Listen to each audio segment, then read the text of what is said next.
ఎర్రవరం బాల ఉగ్ర నరసింహస్వామి సన్నిధానంలో చూడొచ్చు. ఈరోజు గురువారము 22వ తారీఖు.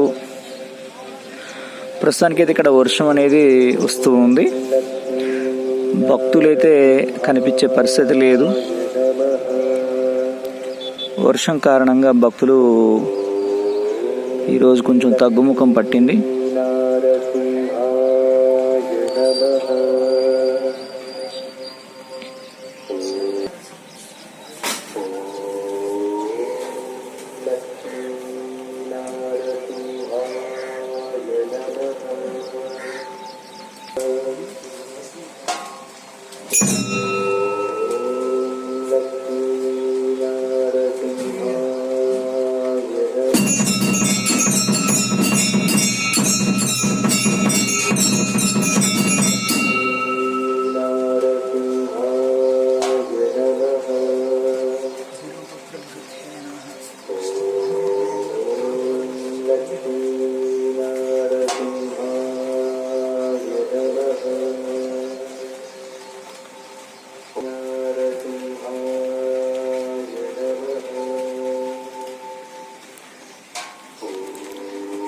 ఎర్రవరం అప్డేట్ అందిస్తున్నటువంటి సిరి ఇతరం భాస్కర్ ఎర్రవరం చూడొచ్చు. స్వామి యొక్క సన్నిధానంలో